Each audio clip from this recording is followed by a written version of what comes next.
आकाशवाणी लखनऊ से प्रादेशिक समाचार।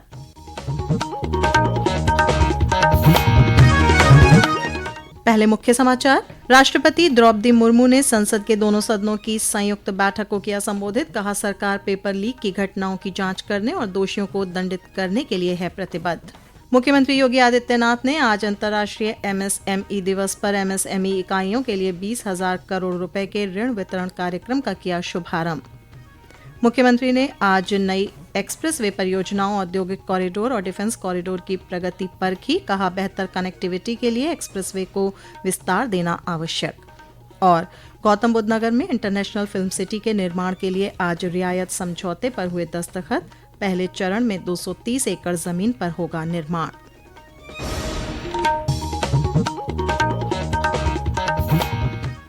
नमस्कार, प्रदेश के समाचारों के साथ मैं श्वेता उपाध्याय और अब समाचार विस्तार से।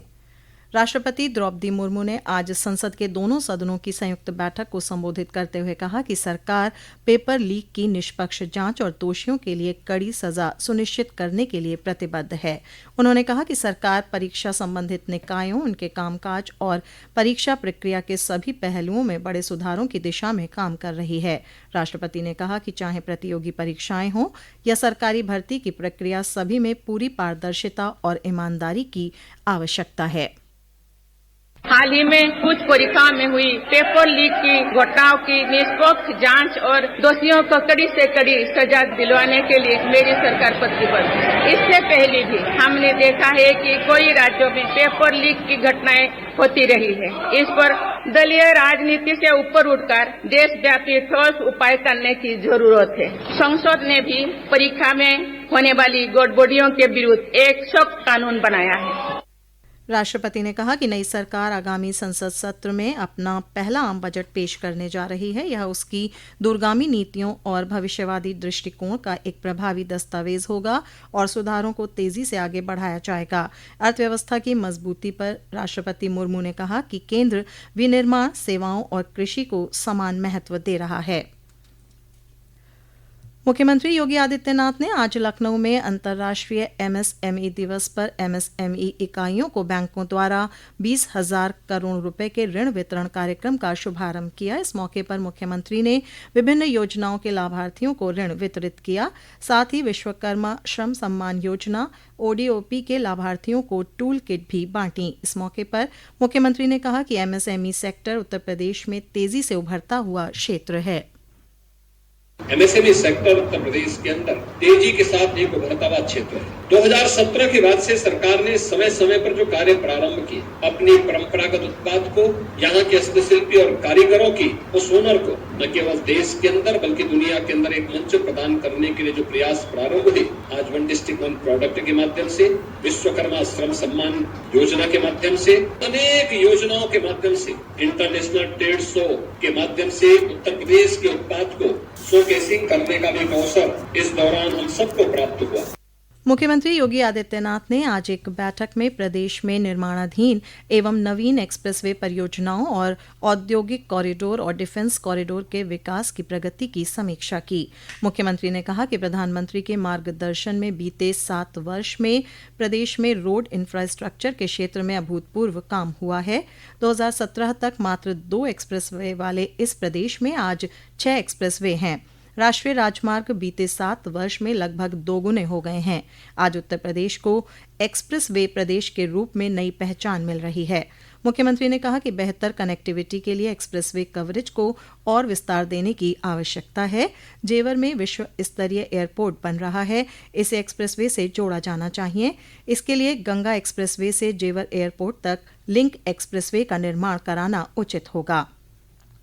इसी प्रकार आगरा लखनऊ एक्सप्रेसवे से पूर्वांचल एक्सप्रेसवे तक लिंक एक्सप्रेसवे तथा गंगा एक्सप्रेसवे से आगरा लखनऊ एक्सप्रेसवे तक वाया फर्रुखाबाद एक नया लिंक एक्सप्रेसवे बनाया जाना चाहिए।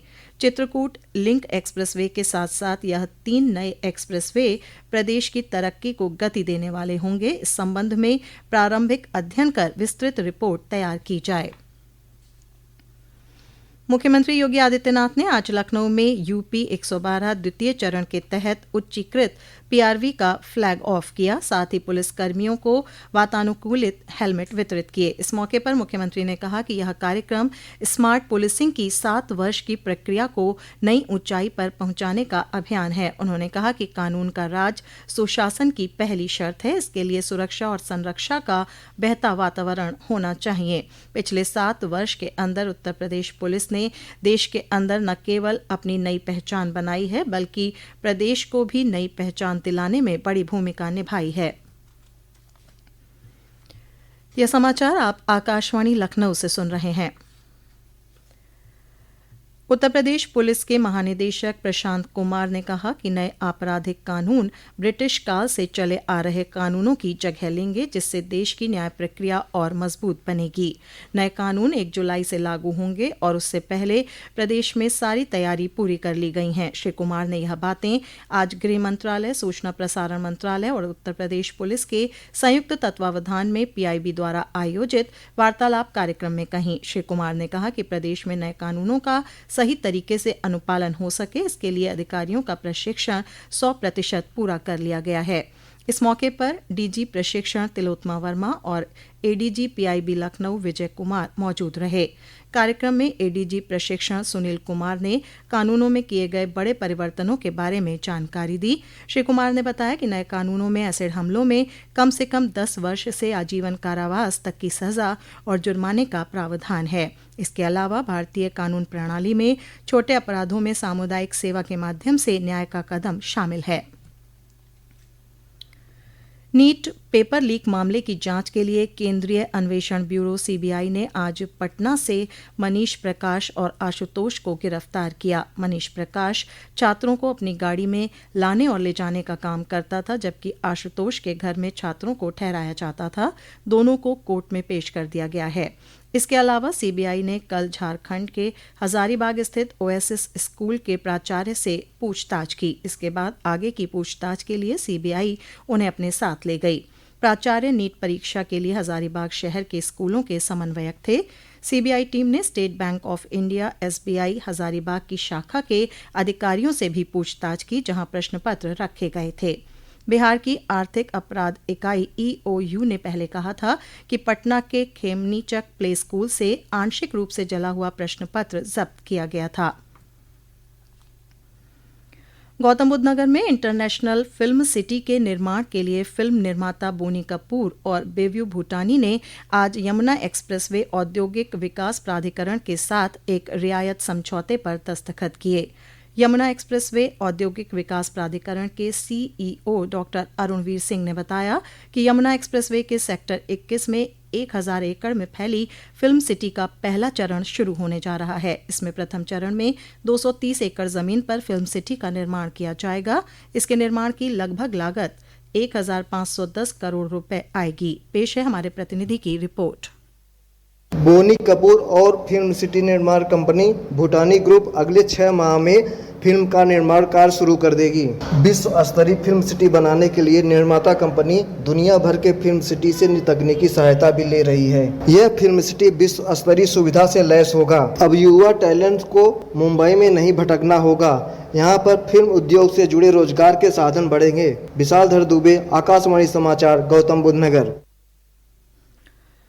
प्रदेश के कई जनपदों में बारिश से लोगों को गर्मी से थोड़ी राहत मिल गई है। मौसम विभाग के मुताबिक अगले 2 दिनों में मानसून के प्रदेश में प्रभावी होने की संभावना है। बीते 24 घंटे में मुरादाबाद में सर्वाधिक 102 मिलीमीटर बारिश दर्ज की गई। इसके अलावा बदायूं, मैनपुरी, हापुड़, मथुरा, अमरोहा, रामपुर समेत अन्य जनपदों में बारिश से मौसम सुहावना हो गया। और अब अंत में मुख्य समाचार एक बार फिर।